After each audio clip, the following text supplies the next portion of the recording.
This, I think, is episode 53, and it has been a productive week with knitting. In case you didn't see this, earlier this week, I finished, this is my finished object. This is the Basic Stitches Cowl. There it is.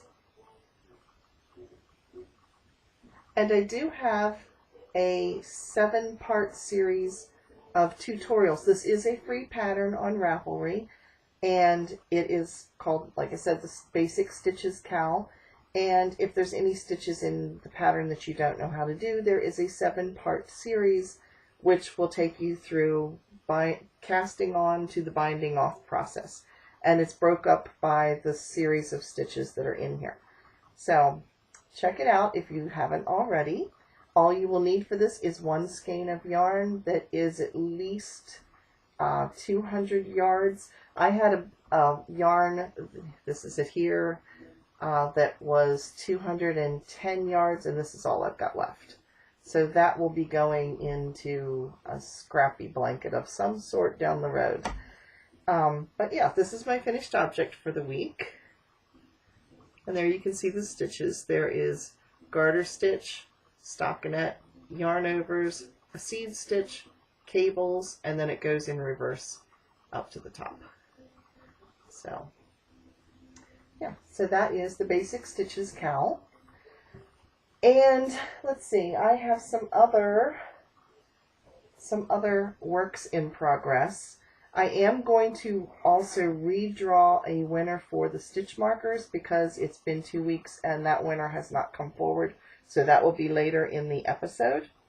So let me show you what I've gotten done. This is living in my Stitch and You bag.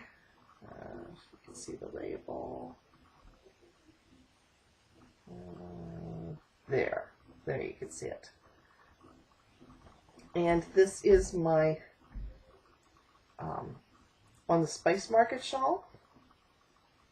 And of course I'm partway through the row. I thought I had tried to work this so I was always at the end, but you can see right here is where I was last week. So I haven't done a huge amount. I took this with me to knit night. This is like the whole distance around at this point. I think I'm up to, it's over 100 and some stitches. I think I'm around 120 stitches going across at this point. So yeah, that is my on the Spice Market shawl. And then I have my Drachenfels.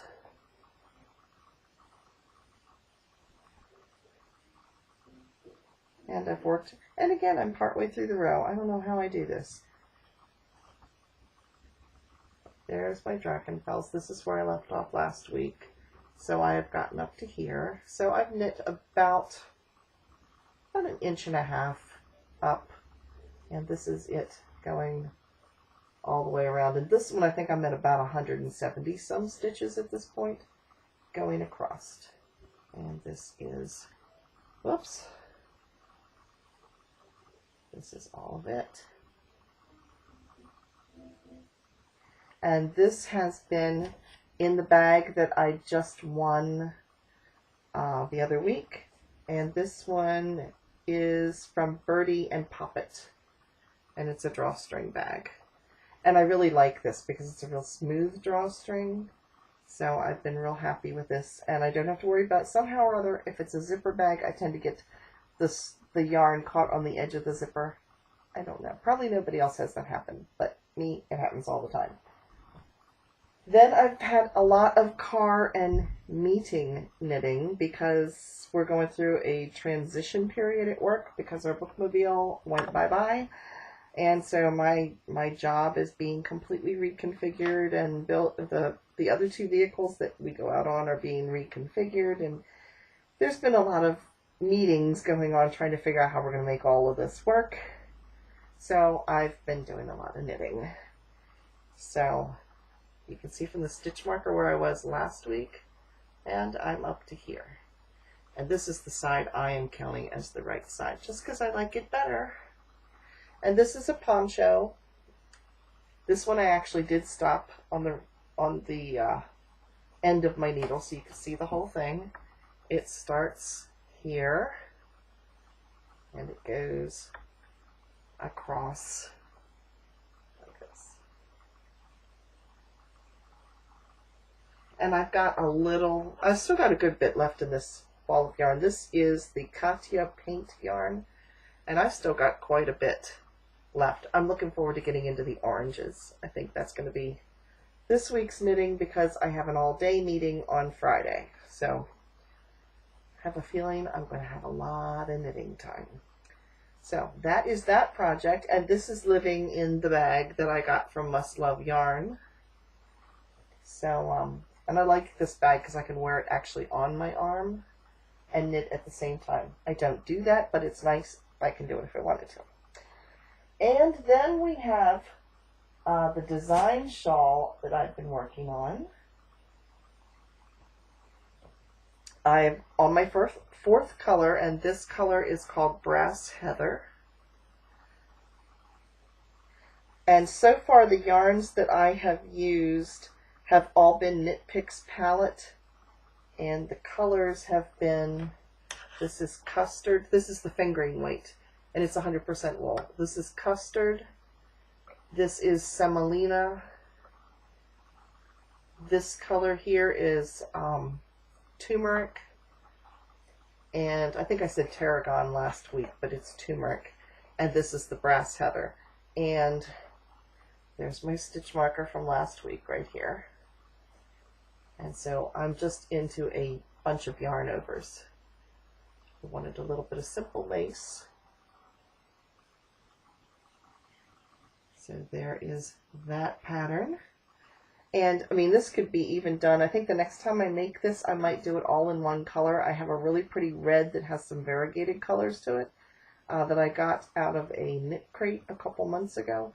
And I actually might use that and redo this one the next time I do this pattern. Because a lot of times I tend to do patterns twice that I've designed just to kind of work the kinks out. So, although this one I am going to get some test knitters for when I get close to getting finished. I'm actually going to ask you guys to be, I'm going to pick 2 people to be my test knitter for this. But I'm not going to even ask till I get closer. I'm only about halfway done, so I'm going to wait till I get a little closer to finished before I start looking to see if anybody would be interested in doing test knitting. I know there's ones that you can get on Ravelry, but you know, you guys are my knitting friends. I would rather have you all do it. So anyway, if you have a suggested name for this shawl, it is going to be a triangular shawl. If you have, it's kind of a bias triangular shawl. But anyway, if you have a suggestion for the name, leave it in the comments box below, or you can leave it as a message in Ravelry for me. And my Ravelry name is KatrinasCreations, all one word. And I will enter you. Whoever happens to have the name that I pick for the shawl will get a free pattern when it comes out. So that's my progress on this one. Then we have my sweater. My sweater and I have had a fight this week because I have ripped out stuff, I've redone things. I finished, let's see if I can get this turned around right to show you. Last week I had, let me check here. Okay, this side was completely done last week. The side that I'm now re-knitting, because I started looking at it and realized this looked awfully big, and when I kind of tried it on the best I could, I was going to swim it. There's not many things that are too big for me. This looked like it was going to, just because it has a little bit of stretch to it, and if I ever blocked this thing, it was going to be huge on me. So I actually ripped it out, and all I did was make the, this is the back, this is the front panel, this is a side panel here that kind of goes down like under your arm in between the front and the back, and it called for it to be almost 8 inches wide, and I'm cutting it down to about 4 inches. I cut it down by about 4 inches. So the other side that I wasn't finished with last week, I now have finished, and there it is. There's the seam. On the other side, this is the seam that I actually ripped out. So, in other words, I finished the side that was finished got ripped out, the side that wasn't finished got finished. I know that's totally confusing, but so was my mind with trying to figure out how to fix this without having to tear the whole sweater apart. Once I realized, everything else seemed good with gauge, but just when I held this up because of this yarn has a lot of spring to it, I'm just afraid if I block this thing, two of us could wear it together. So, yeah, so anyway, I did some work on it. So I made progress, and then I took a few steps backwards on it. So I'm getting caught back up to where I was last week after redoing all of it. So, that being said, I thought I would tell you something crazy that happened this week. My husband and I, we went to church. We work with kids on Sunday nights. We were at church Sunday night, and we were on our way home. I turn on the car, and the tire pressure light comes on. Of course it does. It can't do that when it's like nice out. It had to be pouring down rain. And the closer we got to where the air machine was at the gas station, the harder it rained. So we get to the gas station. My husband's like, just stay in the car and I'll get it. And I was like, I've got an umbrella. I can try to keep you dry. So he hops out. I grab my umbrella, which turns out it was broken, and I didn't know that. So it's one of those expandable things. So I'm trying to open it in the pouring down rain, and it's like opening kind of wonky because the little spokes inside, apparently one of them was bent and it wasn't reacting right. So it's pouring down rain. There I am holding the umbrella over top of him while the two of us are getting soaked because the umbrella's not doing a whole lot of good. So he tells me, go ahead and just get back in the car. It's not doing much. I said, okay. So I go back over to get in the car, and the umbrella will not go down then. First I couldn't get it up, then I couldn't get it to go down. So finally I give up, and I just bent the whole umbrella and tossed it into the back seat of the car. And then forgot about it. So I get ready to go to work the next day, and it's cold out. And this was Monday. So I grabbed gloves because, like I said, my bookmobile's broken down, and we are running around in a Jeep Cherokee carrying tubs of books. So there's some time I'm having to spend outside. So I said, well, I'm going to grab some gloves. Got the gloves in my hand, walked to the car, opened the car, and realized the bent up umbrella is still sitting in the back seat. So I thought, well, I don't want to haul that around all the time. So I grabbed the broken umbrella, walk over to we have like a trash dumpster thing on rollers that sits in our garage.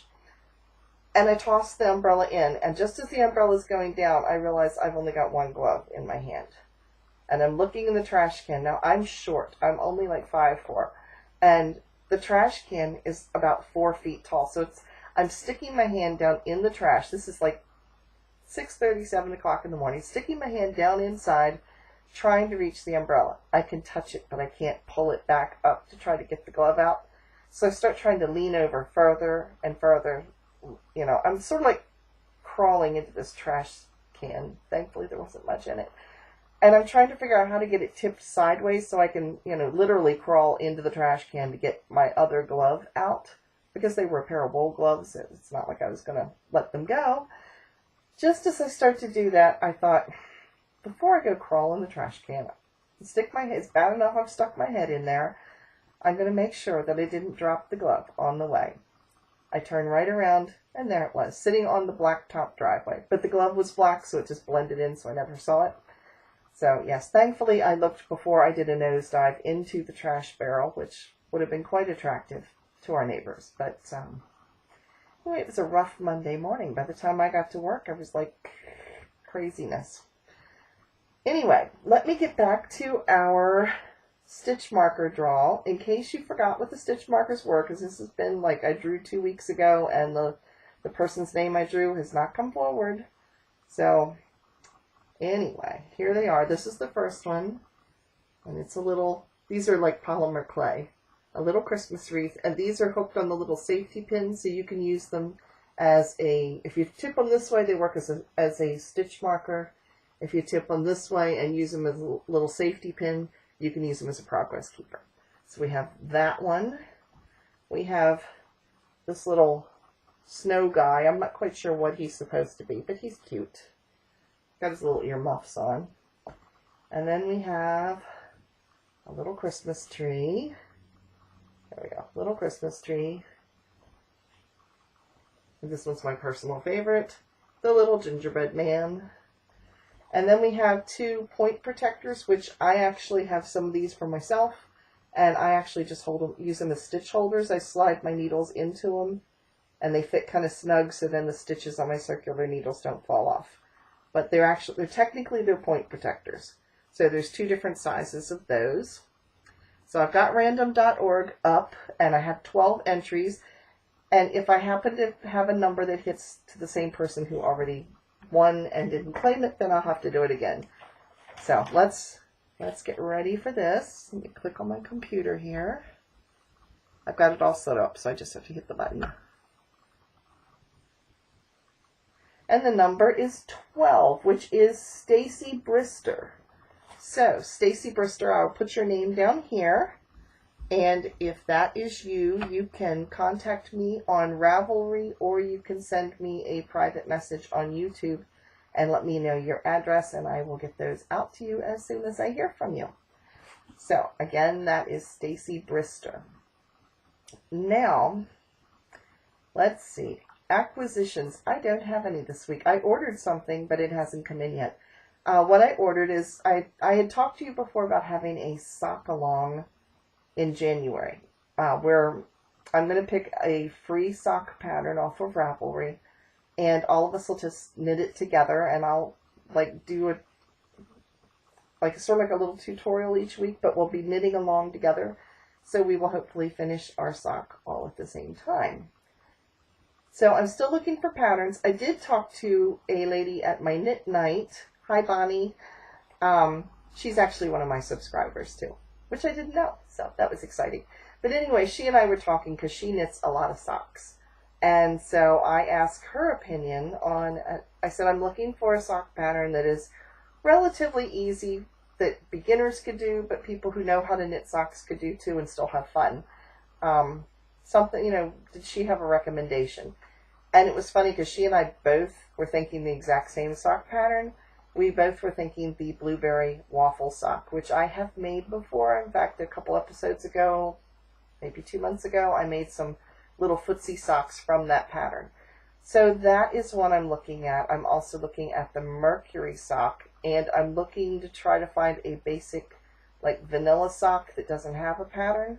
So when we get a little closer, I think by the end of this month, I will let you know my final 2 choices for socks and let you guys vote on which one you want to do, and we'll go from there. So that way you'll have all of December to be able to get how much yarn you need, and if you need needles or whatever, you'll know what size and everything by then. So I will make a final decision down to 2 by the end of the month, and like I said, I'm going to let you guys vote on which one you want.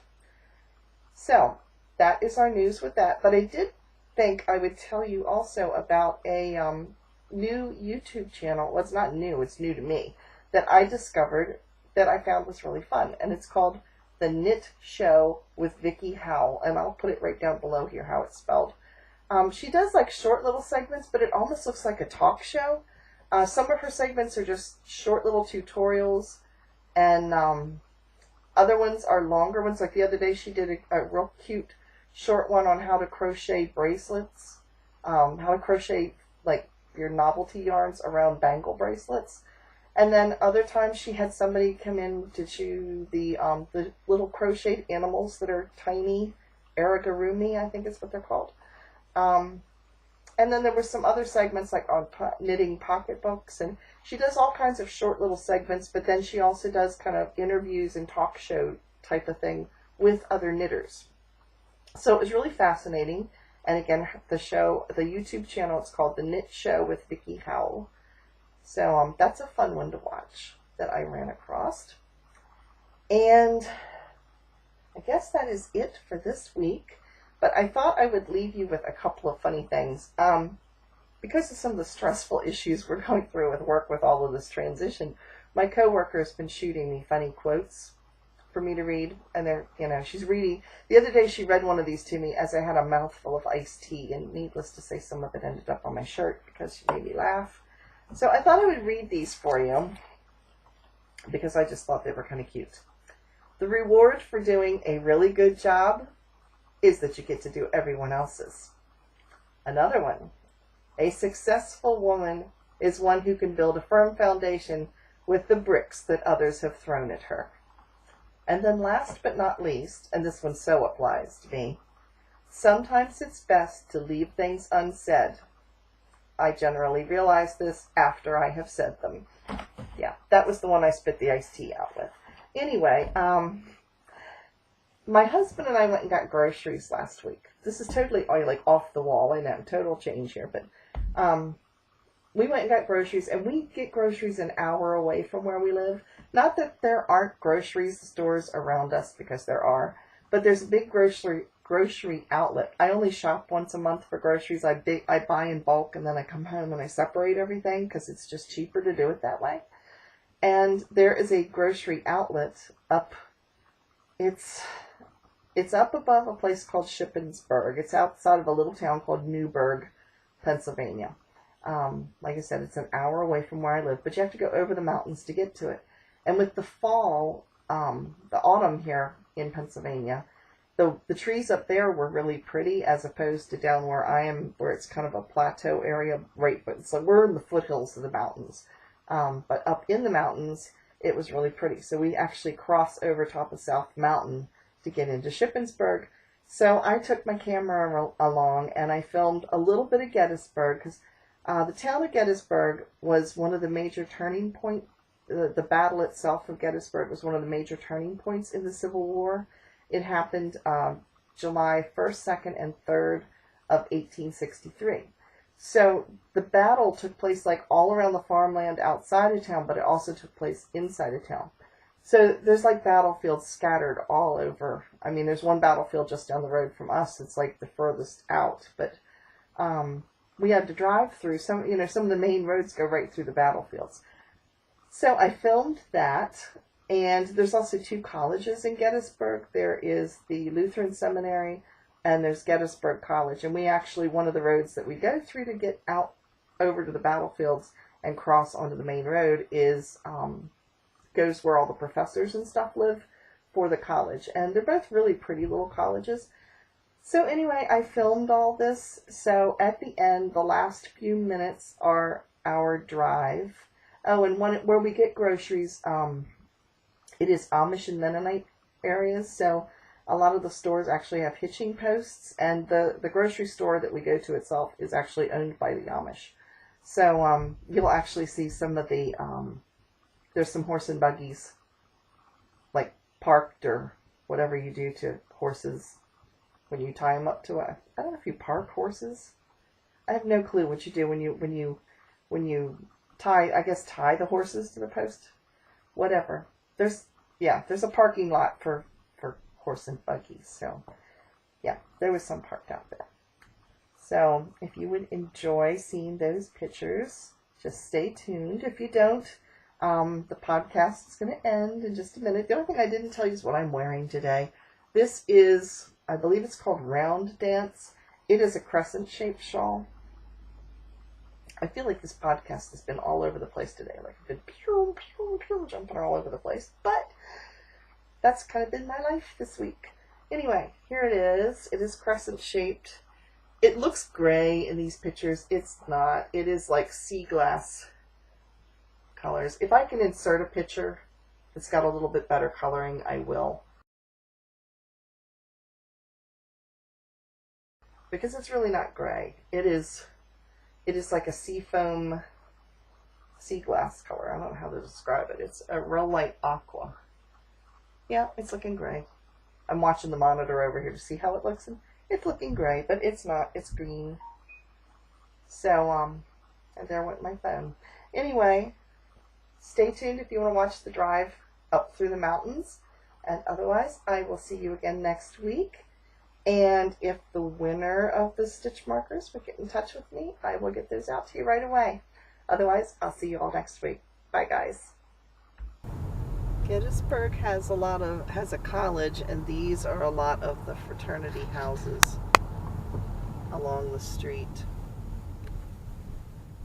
and the where the professors and such live.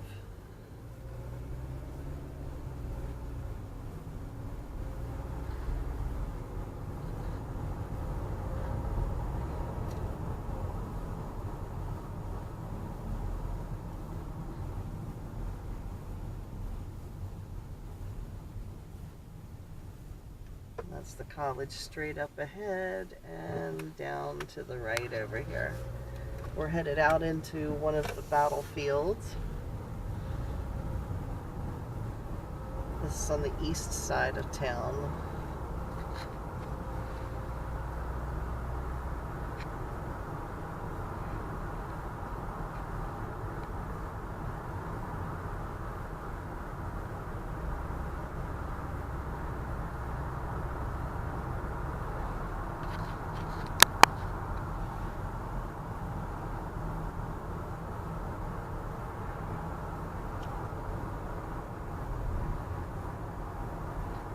See some of the monuments up in here. They were put in the 1930s to commemorate the 75th anniversary of the battle.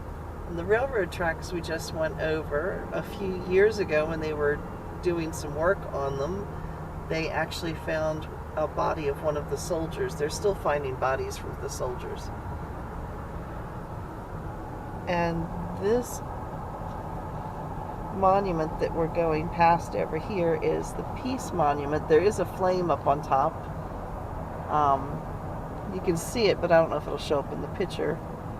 That was dedicated in 1938 by Franklin Roosevelt for the 75th anniversary of the battle. Coming up into the orchard country as we get ready to go up over the mountains. These are all apples. This area is known for, there's Rice Brothers, there's Musselman's, Nor Foods is up here. What's some other ones? Now's. Yeah, Now's Foods. We also have lots of corn, so there's some corn. They're taking the corn down at this point of the year. Yeah, this is field corn that they leave it up till it dries, and then they take it down with the combines. And there's more apples, and there is some of the mountains, and you can see orchards way over on the hills.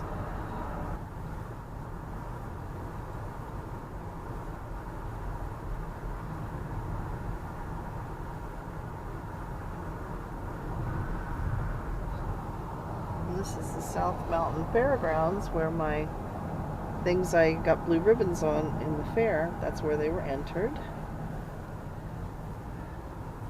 We're going through a section now, it's called the Narrows, and it's actually kind of a notch that runs up through the mountain, and the Conewago Creek runs right beside it. So it's a really pretty wooded area, and I thought you guys would maybe enjoy it. So here it is.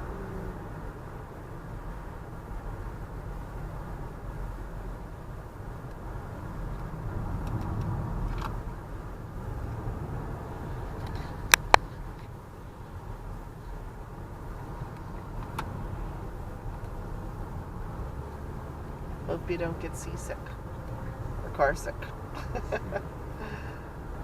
This is a section of the road I do not knit while we were driving. But we got some really prettier fall colors up in here.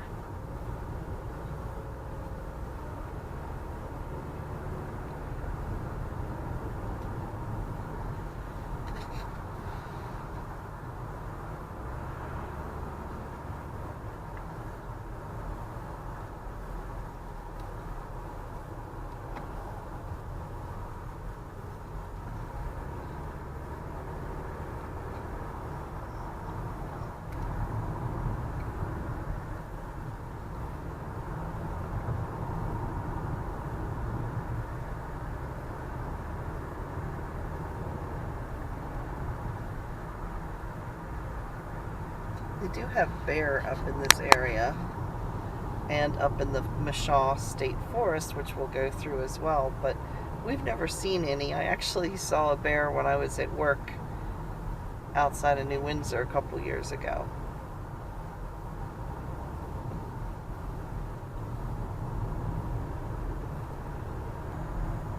Up ahead are the Tuscarora Mountains. Let's see if I can zoom in a little bit. Oh, we're down in the valley now. This area is just a little ways away from where the Pennsylvania Turnpike cuts across, and the Tuscarora Mountains are part of the Appalachian chain of mountain ranges that run up through the East Coast. And this area has a lot of Amish and Mennonite and Brethren and Dunker and some other versions or sects of what they call the Plain people. In fact, the grocery store we're going to is owned and run by Amish and Mennonite, and a lot of the stores up in this area actually have hitching posts out front for the buggies, and you'll see that when we pull into the grocery store. Quick, we're getting ready to turn into BB's where we go grocery shopping, so there might be more. Yeah, it's BB's Scratch and Dent. It's stuff that you've got to watch the expiration dates on. Yes, there is actually some buggies up in the lot. So when we go by, you'll see the horses and the buggies. And this farm beyond it is Amish owned. They're actually the owners, I think, that work here. And there are some Amish right there. And their horses and their buggies. And there's BB's.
Pretty fall colors.